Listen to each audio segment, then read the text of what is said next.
नमस्कार दोस्तों, मैं हूं आपका फिल्मी गुरु अरुण नाग। फिल्मी गुरु के आज इस खास एपिसोड में आप सभी का स्वागत है। आज हम बात करेंगे बॉलीवुड के ऐसे खिलाड़ी के बारे में जो दिल्ली की गलियों से उठकर मुंबई का एक बेहतरीन एक्टर बना और बहुत कामयाब एक्टर बना। जी हाँ, बात करते हैं अक्षय कुमार साहब की। एक मशहूर फिल्म अभिनेता होने के साथ साथ अक्षय कुमार एक फिल्म प्रोड्यूसर भी है, मार्शल आर्ट के खिलाड़ी भी हैं। प्यार से लोग उन्हें अक्की कहते हैं। अक्षय कुमार ने 125 से ज्यादा फिल्मों में काम किया है अभी तक। उन्हें कई बार उनकी फिल्मों के लिए फिल्म फेयर अवार्ड से नामांकित भी किया गया है और 2 बार उन्होंने ये पुरस्कार जीता भी है। अक्षय कुमार की खास बात यह है कि वो अपनी फिल्मों में जितने भी स्टंट्स होते हैं वो खुद करते हैं। जब भी बॉलीवुड के सबसे फिट एक्टर्स का नाम गिना जाता है तो अक्षय कुमार का नाम उस लिस्ट में जरूर शामिल होता है। अक्षय कुमार का जो होम प्रोडक्शन है, उन्होंने अपनी एक फिल्म प्रोडक्शन कंपनी बनाई है जिसका नाम उन्होंने रखा हुआ हरिओम प्रोडक्शन। हरिओम उनके पिता का नाम है। अपने पिता के नाम पर ही उन्होंने अपनी फिल्म कंपनी का नाम हरिओम प्रोडक्शन रखा हुआ है। अक्षय कुमार को बचपन से ही मार्शल आर्ट और ताइक्वांडो का शौक था। वो ताइक्वांडो में ब्लैक बेल्ट से सम्मानित भी किए जा चुके हैं। उन्होंने बैंकॉक में जाकर मुई थाई नामक एक गेम है वो भी सीखा हुआ है।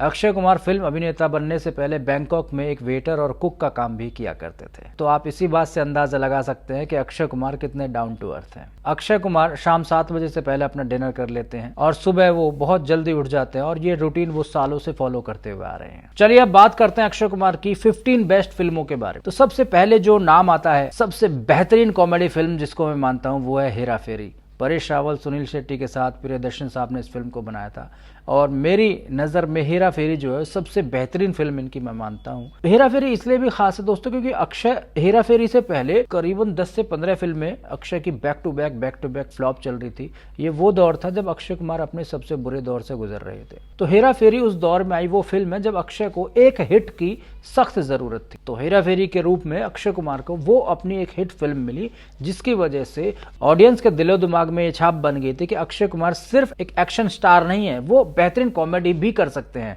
तो हेरा फेरी उनकी पहली जबरदस्त कॉमेडी फिल्म थी जिस फिल्म ने दर्शकों का जो मन है वो मोह लिया था। इसके बाद मैं बात करता हूं अब्बास मस्तान साहब की फिल्म अजनबी के बारे में।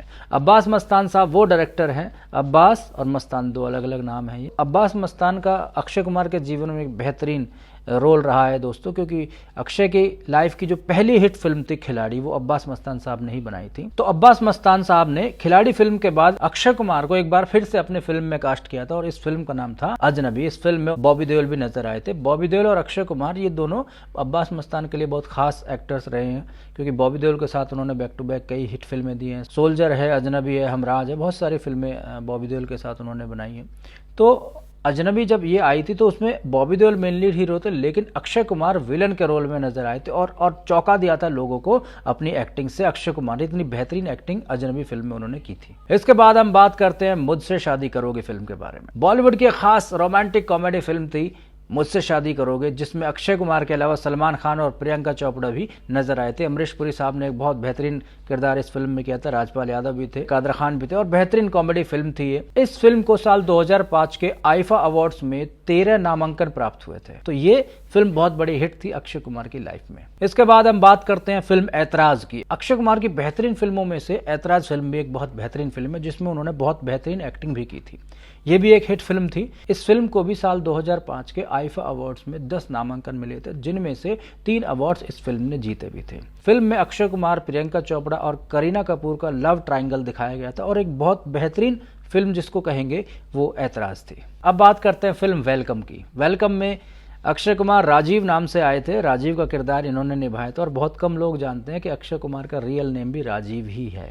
जी हाँ, इस फिल्म में अक्षय के अलावा नाना पाटेकर, कैटरीना कैफ, अनिल कपूर, मल्लिका शेरावत और हम अभी जिंदा है यानी कि फिरोज खान साहब थे। ये एक बहुत बेहतरीन कॉमेडी फिल्म थी। अनीस बज्मी साहब ने इस फिल्म को बनाया था। ये फिल्म जब रिलीज हुई थी तो आमिर खान की एक बहुत बेहतरीन फिल्म आई थी तारे ज़मीं पर। तो दोनों फिल्में एक ही दिन रिलीज हुई थी तो बहुत बड़ा कॉम्पिटिशन हुआ था, लेकिन उसके बावजूद अक्षय कुमार की ये फिल्म वेलकम बहुत बड़ी ब्लॉकबस्टर साबित हुई थी। अक्षय कुमार के साथ साथ नाना पाटेकर और अनिल कपूर का जो किरदार था, अनिल कपूर का जो मजनू नाम का किरदार था और उदय नाम का जो नाना पाटेकर साहब का किरदार था, वो तीनों ही किरदार इस फिल्म में बहुत बेहतरीन हुए थे और ये बहुत बेहतरीन फिल्म भी थी वेलकम।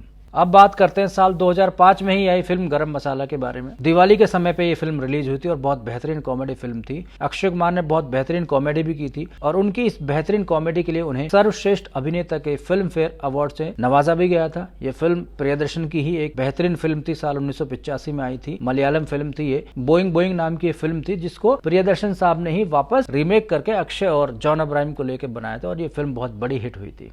अब बात करते हैं नमस्ते लंदन फिल्म की। नमस्ते लंदन फिल्म मूल रूप से अक्षय कुमार के एक दोस्त के जीवन की सच्ची कहानी पर आधारित फिल्म है। यह फिल्म रिलीज के बाद बॉक्स ऑफिस पर सफल रही और अक्षय कुमार को सर्वश्रेष्ठ अभिनेता के लिए भी इस फिल्म के लिए नामांकन मिला था। लेकिन मैं आपको बता दूं, अगर आपने मनोज कुमार साहब की फिल्म पूरब और पश्चिम देखी हो, उस फिल्म से बहुत ज्यादा इंस्पायर्ड ये फिल्म थी। उसमें भी जो मनोज कुमार साहब थे और इसमें अक्षय कुमार, दोनों ने सेम ही तरीके का रोल किया था। अगर आपने पूरब और पश्चिम नहीं देखी है, नमस्ते लंदन देखी है, तो एक बार फिर से आप पूरब और पश्चिम देखिए तो आपको लगेगा कि दोनों फिल्में एक ही जैसी पृष्ठभूमि पर बनाई गई है। लेकिन कहा जाता है कि अक्षय कुमार के दोस्त के जीवन पे थी, लेकिन उससे पहले तो दोस्त के जीवन से पहले पूरब और पश्चिम आ चुकी थी। अब बात करते हैं फिल्म हॉलीडे के बारे में। बहुत बेहतरीन फिल्म थी। अक्षय कुमार की लाइफ की जो बेहतरीन फिल्म है उनमें से हॉलीडे का नाम भी ऊपर आता है। लेकिन आपको बता दूं, हॉलीडे फिल्म जो है ये अक्षय कुमार और सोनाक्षी सिन्हा की बहुत बेहतरीन फिल्म थी। लेकिन ये एक साउथ की फिल्म थी, थुपा की। हिंदी में जब रीमेक हुई तो अक्षय कुमार को लेकर बनी और ये बहुत बड़ी मनोरंजक फिल्म थी, बहुत बड़ी हिट फिल्म भी हुई थी। इस फिल्म की कहानी भारतीय सेना के खुफिया अधिकारियों के जीवन के इर्द गिर्द घूमने वाली कहानी थी, जो एक आतंकवादी साजिश को बेनकाब करने की कोशिश करते हैं। ये साल 2014 की बेहतरीन फिल्मों में से एक थी और मैं इस फिल्म को बहुत बेहतरीन फिल्म मानता हूं, क्योंकि इस फिल्म की एक टैगलाइन थी, a soldier is never of duty. जो हमारे देश के सैनिक होते हैं वो छुट्टी पर तो आते हैं, लेकिन फिर भी वो छुट्टी पर नहीं होते हैं। वो हमेशा अपने देश से प्रेम करते हैं और कहीं भी अगर उनको देशभक्ति दिखाने का मौका मिलता है या देश के खिलाफ कोई साजिश करता है तो हमारे देश के जो सैनिक हैं वो छुट्टी पर होने के बावजूद भी उस आतंकवादी को, उस गद्दार इंसान को मारने में या उसको अरेस्ट कराने में हमारे जो सोल्जर्स हैं वो पीछे नहीं रहते हैं। तो हॉलीडे फिल्म जो आई थी वो बेहतरीन फिल्म थी जिसमें अक्षय कुमार ने एक बेहतरीन अदाकारी पेश की थी। अब बात करते हैं रुस्तम फिल्म की। ये एक रोमांटिक क्राइम थ्रिलर फिल्म थी जिसका निर्देशन जो है वो टीनू देसाई साहब ने किया था। ये फिल्म KM नानावती केस पर आधारित थी, रियल स्टोरी थी बेसिकली। ये 2016 में रुस्तम फिल्म रिलीज हुई थी और अक्षय कुमार को इस फिल्म के लिए सर्वश्रेष्ठ अभिनेता का राष्ट्रीय पुरस्कार भी मिला था। आपको मैं बता दूं, अक्षय कुमार इतने सालों से फिल्म इंडस्ट्री में काम कर रहे थे लेकिन उनको कभी नेशनल अवार्ड नहीं मिला था। लेकिन रुस्तम एक ऐसी फिल्म है जिसमें बेहतरीन अभिनय करने के लिए अक्षय कुमार को नेशनल अवार्ड से नवाजा गया था। तो ये फिल्म अक्षय कुमार के जीवन में बहुत बेहतरीन रोल प्ले करती है, रुस्तम फिल्म। अब बात हम करते हैं साल 1994 में आई राजीव राय के डायरेक्शन में बनी फिल्म मोहरा की। मोहरा अक्षय कुमार की लाइफ में बहुत बड़ी हिट फिल्म थी। उस फिल्म का एक गाना था, तू चीज बड़ी है मस्त मस्त। उस फिल्म के उस गाने ने उस फिल्म को बहुत बड़ी हिट बना दिया था। ये फिल्म एक हॉलीवुड फिल्म से इंस्पायर्ड थी जिस फिल्म का नाम था death wish for the crackdown. तो ये हॉलीवुड से इंस्पायर्ड फिल्म थी, लेकिन इस फिल्म ने बहुत बड़ी सफलता हासिल की थी। इस फिल्म का जो गाना था, तू चीज बड़ी है मस्त मस्त, वो गाना इतना बड़ा हिट गाना हुआ था। आपको मैं बता दूं कि इस फिल्म में रवीना टंडन ने एक बेहतरीन रोल प्ले किया था। रवीना टंडन से पहले इस फिल्म में दिव्या भारती को कास्ट किया गया था, जब दिव्या भारती जिंदा थी। लेकिन उनके इंतकाल के बाद, उनकी मौत के बाद दिव्या भारती का जो रोल है वो रवीना टंडन को दे दिया गया था। दोस्तों, जब ये फिल्म बन रही थी तो इस फिल्म की जब कास्टिंग हुई थी तो अक्षय कुमार और सुनील शेट्टी दोनों ही नए कलाकार थे। नसीर साहब बहुत पुराने कलाकार थे और राजीव राय ने उससे पहले भी जो फिल्में बनाई थी वो सनी देओल को लेकर ज्यादा फिल्में बनाते थे। जैसे उन्होंने त्रिदेव बनाई थी जिसमें सनी देओल, जैकी श्रॉफ और नसीरुद्दीन शाह साहब थे। फिर उसके बाद उन्होंने विश्वात्मा बनाई, उसमें फिर से सनी देओल को लिया गया था, चंकी पांडे को लिया गया था और नसीर साहब को फिर से उन्होंने उस फिल्म में लिया। लेकिन जब मोहरा उन्होंने बनाई तो सिर्फ नसीर साहब को इसमें रिपीट किया गया, लेकिन सनी देओल के जगह उन्होंने अक्षय कुमार और सुनील शेट्टी को लिया। तो अनिल कपूर साहब ने एक कमेंट मारा था कि सनी देओल और जैकी श्रॉफ क्या कहीं चले गए हैं क्या, जो उन्होंने दो नए लड़कों को कास्ट किया है, यानी कि अक्षय कुमार और सुनील शेट्टी को। तो ये इस तरीके का एक कमेंट जो बड़ा फेमस हुआ था, कथित तौर पर अनिल कपूर साहब के द्वारा ये बोला गया था, क्योंकि राजीव राय इतने बड़े बड़े एक्टर्स को लेके फिल्म बनाते थे जिसमें सनी देओल हो गए, आपका चंकी पांडे हो गए, जैकी श्रॉफ हो गए। तो ये उस जमाने के बहुत बड़े नाम हुआ करते थे और अक्षय कुमार नए नए आया था, सुनील शेट्टी भी नए नए थे उस जमाने में। तो इनको जब कास्ट किया तो ऐसा लगा कि बहुत मतलब आज जैसे आज के न्यू कमर को ले लेते हैं। तो ऐसा जब ये फिल्म बननी शुरू हुई थी तब अक्षय कुमार और सुनील शेट्टी इतने बड़े नाम नहीं हुआ करते थे। तो इस तरीके का जो एक कमेंट था वो उस वक्त बड़ा फेमस हुआ था। लेकिन जब ये फिल्म रिलीज हुई तो जो ये कमेंट था वो गलत साबित हुआ, क्योंकि अक्षय कुमार के नाम से ही, सुनील शेट्टी के नाम से ही मोहरा फिल्म जो है बहुत बड़ी ब्लॉकबस्टर साबित हुई और ये उस साल की बेहतरीन फिल्मों में से भी एक थी। और ये फिल्म उस साल की सबसे बड़ी कमाई करने वाली जो फिल्म है उनमें नंबर 2 पे इस फिल्म का नाम आता है। फिल्म जो है ये अपने गानों से बहुत फेमस हुई थी। इस फिल्म के गाने थे तू चीज़ बड़ी है मस्त मस्त, और एक गाना और था जो सुनील शेट्टी पर पिक्चराइज हुआ था, ना कजरे की धार ना मोतियों के हार। ये बहुत बड़ा गाना हिट हुआ था। अब बात करते हैं अक्षय कुमार की एक और बेहतरीन फिल्म की जिसका नाम है एयरलिफ्ट। इस फिल्म की कहानी भी सच्ची घटना पर आधारित थी। एयरलिफ्ट सन 1990 के गल्फ वार को दिखाती है, जब कुवैत से 1,70,000 हिंदुस्तानियों को वहां से बचाकर देश की धरती पर लाया गया था। ये भारत के लिए एक बहुत बड़ी उपलब्धि मानी जाती है। इस फिल्म ने बॉक्स ऑफिस पर कमाई का एक नया रिकॉर्ड स्थापित किया था और ये अक्षय कुमार की लाइफ में बहुत बड़ी हिट जो फिल्में हैं उनमें से एक मानी जाती है।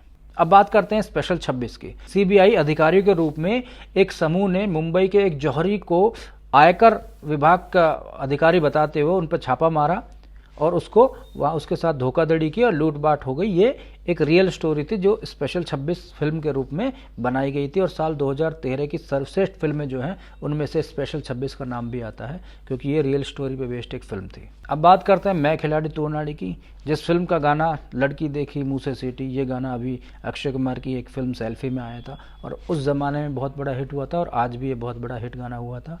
मैं खिलाड़ी तू अनाड़ी जो है 23 सितंबर साल 1994 को रिलीज हुई थी और ये बेहतरीन फिल्म थी अक्षय कुमार की।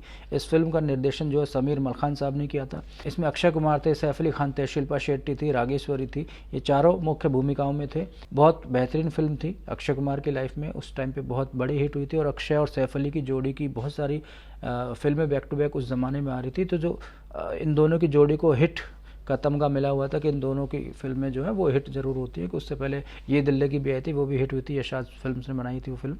तो मैं खिलाड़ी तू अनाड़ी भी अपने ज़माने की बहुत बेहतरीन फिल्म है जिसमें अक्षय कुमार ने इंस्पेक्टर का रोल किया था और बहुत बेहतरीन किरदार इन्होंने उस फिल्म में निभाया था। अब बात करते हैं इनकी अगली फिल्म पैडमैन के बारे में। ट्विंकल खन्ना जो अक्षय कुमार की पत्नी है, उन्होंने एक किताब लिखी थी द लेजेंड ऑफ लक्ष्मी प्रसाद। इस फिल्म से प्रेरित होकर पैडमैन फिल्म को बनाया गया था। ये फिल्म अरुणाचलम मुरुगनथम की वास्तविक जीवन पर आधारित एक फिल्म थी जिन्होंने कम लागत वाले सैनिटरी पैड बनाने की मशीन का आविष्कार किया था। 66वें राष्ट्रीय फिल्म पुरस्कारों में पैडमैन फिल्म को सामाजिक मुद्दों पर बनी बेस्ट फिल्म का अवार्ड भी इस फिल्म को मिला था पैडमैन को। तो अक्षय कुमार के जीवन में ये भी एक खास जगह रखती है फिल्म पैडमैन। अब बात करते हैं जॉली LLB 2 की। साल 2017 की ब्लैक कॉमेडी ड्रामा फिल्म थी जॉली LLB 2 जो सुभाष कपूर द्वारा लिखी गई और उन्हीं के द्वारा डायरेक्शन इस फिल्म का किया गया था। साल 2013 की फिल्म जॉली LLB का ये सेकंड पार्ट था जिसमें जो फर्स्ट पार्ट था उसमें अरशद वारसी साहब थे और बहुत बेहतरीन फिल्म थी वो भी। और उसी का पार्ट 2 जब आया तो वो जॉली LLB 2 के नाम से आया। इस फिल्म में अक्षय कुमार थे, हुमा कुरैशी थी, सौरभ शुक्ला जो जज बने होते हैं बहुत बेहतरीन किरदार था, अन्नू कपूर बेहतरीन अदाकारी के जो बादशाह कहे जाते हैं वो इस फिल्म में थे वकील के रूप में। और एक अदालत का जो नाटकीय रूपांतरण था उसको दर्शाया गया था और उसमें कॉमेडी भी थी, इमोशन भी था, सब कुछ था इस फिल्म में और बहुत बेहतरीन फिल्म ये थी जॉली LLB 2। तो ये भी अक्षय कुमार की बेहतरीन फिल्मों में से मानी जाती है। अब बात करते हैं अक्षय कुमार के फैमिली जीवन के बारे में। तो उनके पिता का नाम हरिओम भाटिया, जैसे मैं पहले बता चुका हूँ। हरिओम भाटिया साहब मिलिट्री में ऑफिसर थे। उनकी माता का नाम अरुणा भाटिया है। अक्षय की एक बहन भी है जिसका नाम है अलका भाटिया। अक्षय कुमार ने अपनी स्कूली पढ़ाई डॉन बॉस्को स्कूल में की थी और आगे की पढ़ाई इन्होंने मुंबई के गुरु नानक खालसा कॉलेज में की थी। भारत में ताइक्वांडो में ब्लैक बेल्ट हासिल करने के बाद अक्षय कुमार ने थाईलैंड के बैंकॉक में जाकर मार्शल आर्ट की ट्रेनिंग ली और वहां से लौटने के बाद अक्षय ने अपना फोटोशूट कराया जिसके बाद उन्हें फिल्म दीदार मिली थी। दीदार फिल्म को मिलने की एक बेहतरीन कहानी थी दोस्तों। अक्षय कुमार जो है वो छोटा छोटा पार्ट टाइम जॉब करते थे अपना जेब खर्च चलाने के लिए। तो उनको बेंगलोर जाना था। अब बेंगलोर जाने के लिए पहले क्या है कि मोबाइल फ़ोन तो होते नहीं थे। उनको बेंगलोर जाना था, जिनसे उनकी बात हुई उन्होंने कहा कि ठीक है 4 बजे या 5 बजे ऐसे समथिंग कोई आसपास का टाइम होगा कि उस टाइम पे आप फ्लाइट लेके और आप एयरपोर्ट पे पहुंच जाना और बेंगलोर आपको आना है। तो जब अक्षय जी पहुंचे 4 या 5 बजे का जो भी समय रहा होगा और वहाँ पर वो नहीं मिले जो उनकी यूनिट थी। अब यूनिट नहीं मिली तो उन्होंने वहाँ से PCO से कहीं से फ़ोन किया होगा कि भैया कहाँ। उन्होंने कहा यार हम तो बेंगलोर आ गए, तुम क्यों नहीं आए। उन्होंने कहा तो मैं तो एयरपोर्ट पे खड़ा हूँ। अरे वो कौन सा टाइम था, मैं तो अभी पहुँचा हूँ। अरे वो सुबह आना था, जाना था इनको सुबह, लेकिन इन्होंने 4 या 5 बजे का जो भी समय रहा होगा वो इन्होंने सोचा शाम का है, तो ये शाम को एयरपोर्ट पहुँच गए और उनकी यूनिट जो वो सुबह ही वहाँ से पलायन कर चुकी थी। तो इस वजह से उनकी वो फ्लाइट, उनका जो काम था, वो असाइनमेंट था, वो उनके हाथ से छूट गया। तो थोड़ा सा निराश हुए। वहाँ से जब वापस आ रहे थे, रास्ते में नटराज स्टूडियो पड़ता था, तो वहाँ ये पहुंचे। तो वहाँ इनकी मुलाकात एक मेकअप आर्टिस्ट से हुई। इन्होंने उनसे बात की। बात करने के बाद ऐसे ही उन्होंने बोला कि भाई मैं एक एक्टर बनना चाहता हूँ और ये मेरा पोर्टफोलियो आप लीजिए, आप कहीं कोई काम हो तो मुझे याद कीजिएगा। तो अक्षय का पोर्टफोलियो लेके उन्होंने रख लिया। तो प्रमोद चक्रवर्ती जो बहुत बड़े डायरेक्टर हुआ करते थे उस जमाने में, धर्मेंद्र साहब को लेके बहुत फिल्में उन्होंने बनाई थी, उनके पास तक वो मेकअप आर्टिस्ट जो है उन्होंने वो फोटो पहुंचाया। तो उनके पास और भी बहुत सारे आर्टिस्टों के फोटो थे। उन्होंने ऐसा कहा जाता है कि उन्होंने ऐसे बेड पे या मेज पे ऐसे वो सारे फोटोज बिछा दिए और अपने परिवार के एक बच्चे को बुलाया, उनसे पूछा कि इनमें से कौन सा एक्टर तुमको अच्छा लग रहा है। तो उस बच्चे ने इत्तेफाकन अक्षय कुमार का ही फोटो उठाया था, ऐसा कहा जाता है, जो रूमर्स फैले हुए इंडस्ट्री में। तो उसके तहत मैं आपको ये बता रहा हूँ। तो अक्षय का फोटो जब उठाया तो अक्षय देखने में वाकई में बेहतरीन सुंदर लगते थे, बेहतरीन हाइट थी, बेहतरीन फेस था इनका। इस वजह से उनको पहली फिल्म मिली दीदार, जो इन्होंने पहले साइन की थी। दीदार में इनकी जो हीरोइन थी वो थी करिश्मा कपूर। क्या होता है कि एक फिल्म में जब काम मिल जाता है तो आपकी न्यूज़ पब्लिसिटी होने लगती है कि फला फला डायरेक्टर ने इस एक्टर को लिया, तो वैसे ही उसको हाइप मिल जाती है। और फिर दूसरे डायरेक्टर्स भी जब न्यूज़ पढ़ते हैं तो वो भी उस एक्टर को साइन करने में अपनी रुचि दिखाने लगते हैं। तो अक्षय कुमार की शादी के बारे में बात करते हैं तो अक्षय की शादी जो है वो राजेश खन्ना साहब, जो बहुत बड़े सुपरस्टार रहे हैं, डिम्पल कपाड़िया अपने समय की बहुत बड़ी एक्ट्रेस थी, उनकी बेटी है टीना यानी कि ट्विंकल खन्ना। ट्विंकल से अक्षय की शादी हुई। उनके 2 बच्चे हैं, एक बेटा है आरव और बेटी है नितारा। मुख्य तौर पर अक्षय कुमार के करियर की अगर हम बात करें तो उनके करियर की जो फर्स्ट फिल्म थी वो थी सौगंध। सौगंध इनकी फर्स्ट रिलीज फिल्म थी। साइन हुई थी दीदार। इससे पहले भी मार्शल आर्ट के टीचर के रूप में अक्षय कुमार एक फिल्म में काम कर चुके थे। उस फिल्म का नाम था आज, ये महेश भट्ट साहब ने बनाई थी। उस फिल्म में इनको ना तो कोई श्रेय मिला, ना इस कोई खास पब्लिसिटी मिली थी, लेकिन एक काम जरूर हुआ था, क्योंकि आज फिल्म में इनका जो किरदार था उस किरदार का नाम था अक्षय कुमार। इनका रियल नेम था राजीव, लेकिन इनका नाम उस फिल्म में, आज फिल्म जो थी सन 87 में फिल्म आई थी, उस फिल्म में उस कैरेक्टर का नाम था अक्षय कुमार। तो अक्षय ने क्या किया, अपना नाम राजीव से हटा के अक्षय नाम रख लिया था। उसी फिल्म के जरिए ये नाम उनको मिला था और ये नाम फिर आगे इतना बड़ा अमर हो गया कि आज अक्षय कुमार है और राजीव भाटिया को कोई जानता तक नहीं है, जबकि राजीव भाटिया ही अक्षय कुमार है रियल लाइफ में। तो अक्षय ने जो स्टार्टिंग की फिल्में की थी, जैसे सौगंध हो गई और 2-4 फिल्में और थी, उनको को खास सफलता नहीं मिली थी। लेकिन जैसा कि मैं पहले बता चुका हूँ, अब्बास मस्तान साहब की जो फिल्म थी खिलाड़ी, वो खिलाड़ी इनकी सबसे पहली ब्लॉकबस्टर फिल्म थी। इवन हिट भी पहली ही फिल्म थी खिलाड़ी। और खिलाड़ी के बाद फिर इनको अक्षय कुमार से खिलाड़ी कुमार भी इनको एक नाम दिया गया और फिर इनकी गाड़ी जो है चल पड़ी थी खिलाड़ी फिल्म के बाद। अब बात करते हैं अक्षय कुमार के रोमांटिक नेचर के बारे में। तो कहा जाता है कि फिल्मों में आने से पहले अक्षय कुमार का अफेयर जो उस दौर की जो मशहूर मॉडल थी पूजा बत्रा, जिन्हें आपने विरासत फिल्म में देखा होगा, भाई फिल्म में भी देखा होगा, उनके साथ अक्षय कुमार का अफेयर था। यहाँ तक कि दोनों की सगाई की भी खबरें आ चुकी थी, लेकिन फिल्मी दुनिया की चकाचौंध का असर इस रिश्ते पर भी पड़ा और दोनों अलग हो गए। इसके बाद अक्षय कुमार के अफेयर के चर्चे जो हैं बॉलीवुड की एवरग्रीन हीरोइन रेखा के साथ भी सुनाई दिए थे। माना जाता है कि फिल्म खिलाड़ियों के खिलाड़ी की शूटिंग के दौरान दोनों एक दूसरे के काफी करीब आ चुके थे। रेखा अक्षय से उम्र में काफी बड़ी थी, जिस वजह से ये अफेयर काफी कंट्रोवर्शियल भी रहा था। हालांकि रेखा और अक्षय दोनों ने इस रिलेशन के बारे में मीडिया में हमेशा कुछ भी कहने से बचते हुए नजर आए थे। लेकिन ऐसे रूमर्स उस दौर में, जब वो खिलाड़ियों को खिलाड़ी फिल्म आई थी और बहुत बड़ी हिट फिल्म वो हुई थी और रेखा का एक बेहतरीन किरदार उस फिल्म में नजर आया था माया के नाम से, तो वो जब फिल्म आई थी तो इस तरीके के रूमर्स भी उस जमाने में अखबारों की सुर्खियों में नजर आते थे। इसके बाद बात करते हैं रवीना टंडन के बारे में। अक्षय कुमार का अफेयर बॉलीवुड एक्ट्रेस रवीना टंडन के साथ भी रहा था। रवीना टंडन अपने दौर की बेहतरीन ग्लैमरस हीरोइंस के रूप में मशहूर हैं। ये भी कहा जाता है कि जिस समय अक्षय रवीना को डेट कर रहे थे, ठीक उसी समय शिल्पा को भी डेट कर रहे थे। शायद इसी वजह से रवीना ने अक्षय से अपनी दूरियां जो है वो बना ली थी और इनका रिश्ता वहीं पर खत्म हो गया था। ट्विंकल खन्ना से शादी करने से पहले अक्षय कुमार का अफेयर शिल्पा शेट्टी के साथ भी रहा है। 90s के दशक में अक्षय और शिल्पा बॉलीवुड के हॉट कपल्स के रूप में माने जाते थे। उनकी फिल्म मैं खिलाड़ी तू अनाड़ी बहुत बड़ी हिट फिल्म हुई थी।